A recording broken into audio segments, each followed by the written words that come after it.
We look at mergers more as a partnership so that we could provide to the same community sort of our philosophy of people helping people. And it helps us to provide these branches at, just as Mike was saying, in a much more efficient way. BusinessJournalDaily.com 3 Minutes With is brought to you by Farmers National Bank. Save, borrow, and invest with Farmers. Take heart knowing you're helping create a strong community. Mind your money at Farmers. Talk directly to local decision makers about your loans, investments, and insurance. Farmers.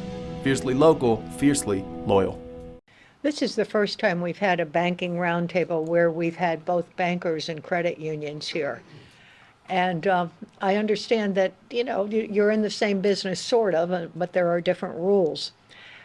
And one of the reasons why we have bankers and credit unions in this roundtable is because we've run out of banks. There's been too many consolidations here in the area. And when we look at how many banks we have, we used to have 8 or 9 of them that would come to our roundtables. Maybe that's wrong, but where are we headed with more consolidations? What's happening? Obviously, we've got a big consolidation coming up. Josh, did you want to tell us what's happening with Premier? Yes, so Premier was acquired by WesBanco. This will be my 12th, either on either side of the table in my banking career. Sometimes it's necessary. This was a great opportunity for us and a great opportunity for WesBanco. There is almost zero overlap. Very familiar with the WesBanco folks coming from Sky Bank. A lot of them left and went there instead of going to Huntington. So it's a great fit for us. But what it does for us is it gets us over that $10 billion hurdle with all the regulatory expense that comes to it. And it makes us a stronger bank, but still able to operate in a community. So I think, to your question, is there going to be more consolidation and acquisitions? Absolutely.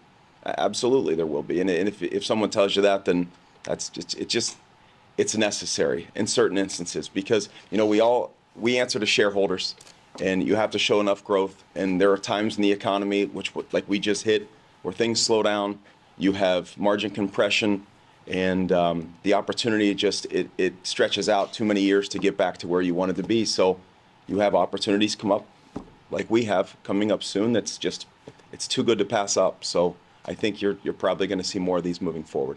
Well, by the time this is published, I believe your shareholders meeting will have already occurred. Correct. And so how soon are we going to see the signs, the new signs? The signs is a different story. So you'll see legal day 1 in January, where we have regulatory approval and we move forward as one institution. You'll see the conversion probably closer to like May. So we'll do a system conversion, which is great because we use the same system, which is very rare. In these instances, all of our systems are identical. I don't know who lined that up, but well done. But yeah, so you'll see probably closer to mid-year where all the signs and everything start to switch. I will say that it's our industry overall. Banks and credit unions are both going to be merging over time. That's how we came to be here in this area. We had Ohio Edison, Tri-County, and Youngstown, 3 credit unions that we put together, and that's how Cardinal originally started in this area. So much so, you get a lot of efficiencies as well. We look at mergers more as a partnership so that we could provide to the same community sort of our philosophy of people helping people. And it helps us to provide these branches at, just as Mike was saying, in a much more efficient way. We're getting ready to open a new branch right here on 224, and that merger and partnership has allowed us to be in that position to be able to do that. So it is good in some ways that we can partner and do more, and in some ways, as you said, it's sad to see just sort of a different evolving industry.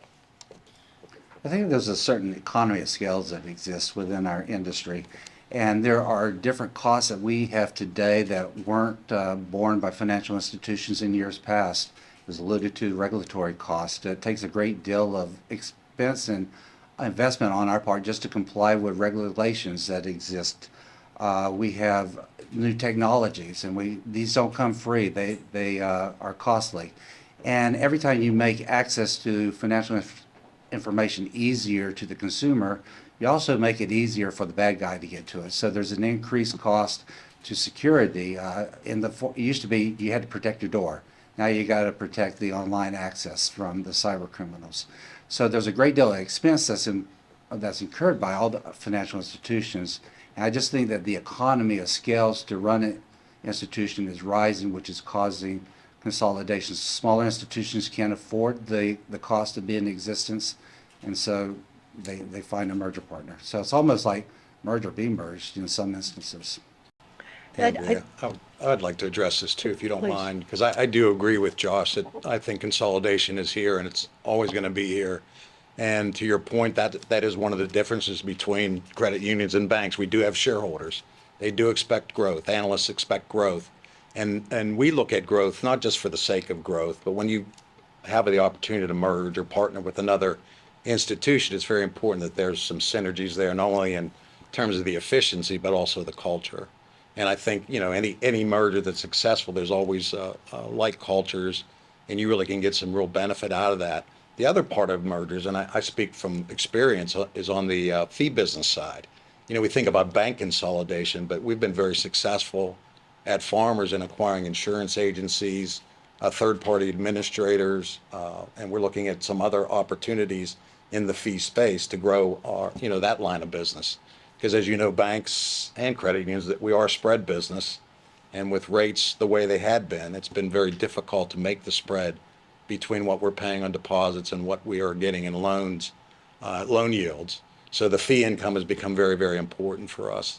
And I think when you look at the premier WesBanco, I would bet that the fee income of that organization will be significant again, and it's important for us. So again, consolidation, it's not a bad thing. The thing is maintaining an identity too, where you do maintain that culture that you've been able to grow with and be successful with. BusinessJournalDaily.com 3 Minutes With is brought to you by Farmers National Bank. Save, borrow, and invest with Farmers. Take heart knowing you're helping create a strong community. Mind your money at Farmers. Talk directly to local decision makers about your loans, investments, and insurance. Farmers. Fiercely local, fiercely loyal.